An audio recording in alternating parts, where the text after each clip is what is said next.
Cycle मोहिमांना जनसामान्यांमध्ये पोहोचवण्यासाठी हिंदायन फाउंडेशनतर्फे देशभरात विविध ठिकाणी 10 फेब्रुवारी ते 3 मार्च या काळात वेगवेगळ्या सायकल मोहिमांचं आयोजन करण्यात येणार आहे.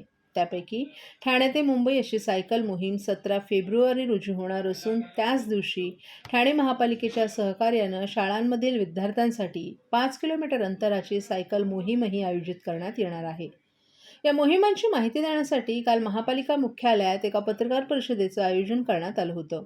यामध्ये महापालिकेचे अतिरिक्त आयुक्त प्रशांत रोडे आणि हिंदायन फाउंडेशनचे समन्वयक विष्णुदास चापके उपस्थित होते. या मोहिमांना सर्वतोपरी सहकार्य करण्यात येणार असल्याची माहिती प्रशांत रोडे यांनी दिली.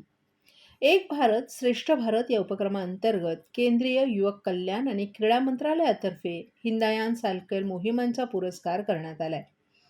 गेल्या वर्षी झालेल्या मोहिमेत भारतीय लष्कर आणि नौदल यांच्या संघांनीही सहभाग घेतला होता.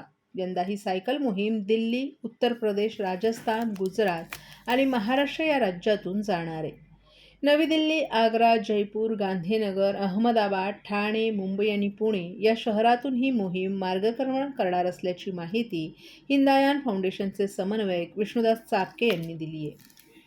प्रकारे तयारी असणार आहे या सायकल स्पर्धेसाठी आणि किती महत्त्वाचं आहे ठाण्यामध्ये अशा प्रकारची स्पर्धा होती. हिंद आयन मार्फत देशाच्या विविध राज्यांमध्ये सायकल मोहीम आणि स्पर्धा आयोजित करण्यात येत आहे. त्यामध्ये ठाण्यामध्ये सुद्धा ही सायकलची मोहीम राबवण्यात येणार आहे. यामध्ये ठाणे महानगरपालिकेच्या विद्यार्थ्यांचा सहभाग राहणार आहे. आपल्याला माहिती आहे की दिवसेंदिवस फिटनेससाठी आपण मॅरेथॉन असेल, सायकल स्पर्धा असतील हे आयोजित करीत असतो. त्याचाच हा जो भाग आहे, त्यात महानगरपालिकेच्या क्रीडा विभागाच्या मार्फत आपण सायकल रॅलीसाठी आवश्यक ते सर्व सहकार्य करणार आहोत. सर, काय संदेश या सायकल रॅलीमधनं ठाणे महानगरपालिका एक भारत श्रेष्ठ भारत आणि फिटनेस मोहीम या शहरामध्ये राबवली जावी असा एक संदेश या सायकल मोहिमेमार्फत आपण देणार आहोत. सर, ह्या सायकल स्पर्धेमध्ये महापालिकेचे काही अधिकारी कर्मचारी देखील सहभागी होणार आहेत का? निश्चितच आम्ही सगळेच सहभागी होणार आहोत. त्यांना आवड आहे सायकलिंग, सगळेच आम्ही सहभागी होणार आहोत. किती शाळा आहेत आणि किती शाळेची मुलं आहेत? ते आमचं नियोजन चालू आहे मॅडम. विद्यार्थी त्यात सहभागी होईल आज निश्चित नाही सांगत. ठाणेकरांना काय आव्हान असेल ह्या सायकल स्पर्धेत सहभागी होण्यासाठी? ठाणेकरांनी सुद्धा सायकलचा जास्तीत जास्त वापर करावा. स्पर्धा मोहीम नाही तर दैनंदिन जीवनामध्ये सुद्धा सायकलचा जर वापर केला तर प्रदूषण हा एक भाग तर आहेच, परंतु स्वतःचं आरोग्य, स्वतःची फिटनेस ही सुद्धा आपण जोपासू शकतो. थँक्यू.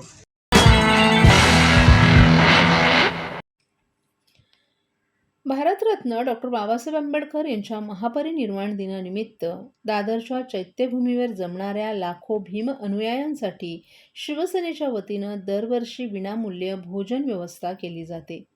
आज मुख्यमंत्री एकनाथ शिंदे या ठिकाणी भेट करण्यात आलेल्या सोयीचा आढावा केला. मुख्यमंत्री एकनाथ शिंदे यांनी पक्षाच्या वतीनं गेल्या वर्षीपासून ही सेवा सुरू केली असून यंदा या सेवेचं हे दुसरं वर्ष आहे. चैत्यभूमीजवळील मैदानात मांडव टाकून ही सेवा पुरवण्यात येते.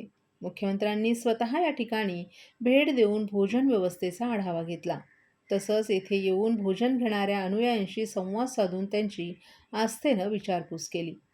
दादर शिवाजी पार्क येथील सभागृहात महापरिनिर्वाण दिनानिमित्त देशभरातून येणाऱ्या बौद्ध भिक्खूंची निवासाची सोय करण्यात येते. या ठिकाणीही शिंदे यांनी भेट देऊन डॉक्टर बाबासाहेब आंबेडकर यांच्या पुतळ्याला अभिवादन केलं आणि त्यांच्यासाठी करण्यात आलेल्या सोयीसुविधांचा आढावा घेतला. यावेळी शालेय शिक्षण तथा मुंबईचे पालकमंत्री दीपक केसरकर, खासदार राहुल शेवाळे, मुंबई महानगरपालिकेचे आयुक्त इक्बाल सिंग चहल, चैत्यभूमी सेवा समितीचे नागसेन कांबळे, प्रकाश कोटवाणी तसंच शिवसेनेचे सर्व पदाधिकारी आणि हजारो अनुयायी देखील उपस्थित होते.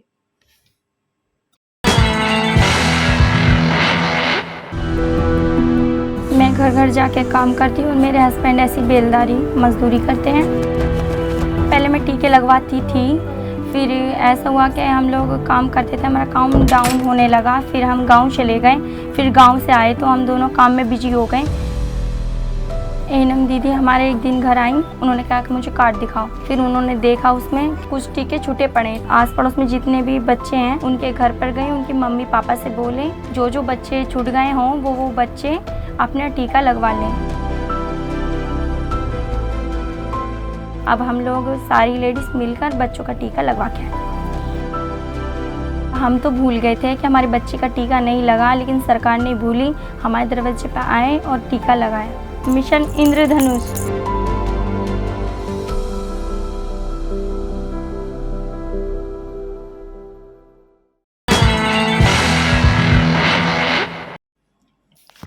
भारतीय राज्यघटनेचे शिल्पकार, विश्वरत्न, महामानव, बोधिसत्व डॉक्टर बाबासाहेब आंबेडकर यांच्या महापरिनिर्वाण दिनानिमित्तानं आज कोर्ट नाका आणि ठाणे रेल्वे स्थानक परिसरातील डॉक्टर बाबासाहेब आंबेडकरांच्या पूर्णाकृती पुतळ्यास राजे भोसले फुले शाहू आंबेडकर प्रतिष्ठानच्या वतीनं कर्मवीर सुनील खांबे यांच्या हस्ते पुष्पहार अर्पण करून अभिवादन करण्यात आलं।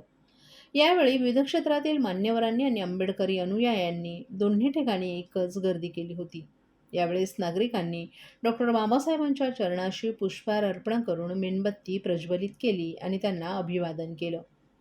ठाण्यातील पालिकेतील पत्रकार कक्षात देखील महामानव डॉक्टर बाबासाहेब आंबेडकर यांना लोकशाहीचा चौथा स्तंभ समजल्या जाणाऱ्या पत्रकारांनी आदरांजली वाहिली। डॉक्टर बाबासाहेब आंबेडकरांच्या प्रतिमेला पुष्पहार अर्पण करून सर्व पत्रकारांच्या वतीनं भावपूर्ण आदरांजली वाहण्यात आली। ठाणे महानगरपालिकेच्या विद्यमानं भारतरत्न डॉक्टर बाबासाहेब आंबेडकर यांच्या महापरिनिर्वाण दिनानिमित्त महापालिका मुख्यालयातील नरेंद्र बल्लाळ सभागृहात भारतरत्न डॉक्टर बाबासाहेब आंबेडकर यांच्या प्रतिमेस पुष्पहार अर्पण करून अभिवादन करण्यात आलं। यावेळी महापालिकेचे अतिरिक्त आयुक्त संदीप माळवी, अतिरिक्त आयुक्त प्रशांत रोडे, उपायुक्त गजानन गोदेपुरे, तुषार पवार, उमेश बिरारी तसंच महापालिकेचे अधिकारी आणि कर्मचारीही उपस्थित होते। तसंच कोर्ट नाका आणि ठाणे रेल्वे स्टेशन येथील भारतरत्न डॉक्टर बाबासाहेब आंबेडकर यांच्या पुतळ्यास अतिरिक्त आयुक्त प्रशांत रोडे, उपायुक्त उमेश बिरारी यांनी पुष्पहार अर्पण करून अभिवादन केलं। यावेळी महापालिकेचे अधिकारी, कर्मचारी आणि नागरिकही मोठ्या संख्येनं उपस्थित होते।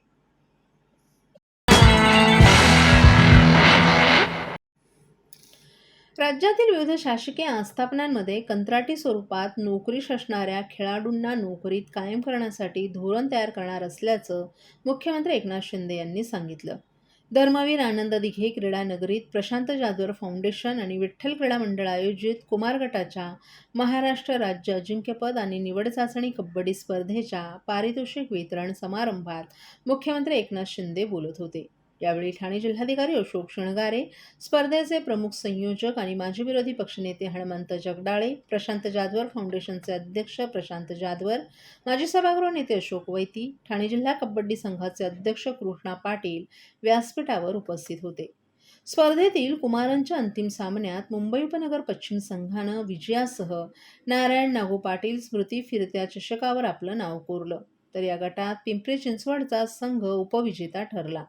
कुमारी गटात पिंपरी चिंचवड संघानं प्रथम क्रमांकासह क्रीडा शिक्षक चंदन सखाराम पांडे स्मरणार्थ फिरत्या चषकावर आपलं नाव कोरलं, तर पुणे ग्रामीण संघानं उपविजेतेपद पटकावलं। कुमार गटात मुंबई उपनगर पश्चिम संघानं पिंपरी चिंचवड संघावर 27-15 अशी मात करीत विजय मिळवला। या स्पर्धेचा पारितोषिक वितरण समारंभ मुख्यमंत्री एकनाथ शिंदे यांच्या हस्ते पार पडला। यावेळी माजी नगरसेविका राधाबाई जाधवर, महाराष्ट्र राज्य कबड्डी असोसिएशनचे सहकार्यवाहक बाबूराव चांदेरे, खजिनदार मंगलदास पांडे, कार्याध्यक्ष मनोज पाटील, सहकार्यवाहक मालोजी भोसले, विठ्ठल क्रीडा मंडळाचे ॲडव्होकेट किरण जाधव, सचिव संतोष पाटील यांच्यासह सर्व संघटनांचे पदाधिकारीही उपस्थित होते।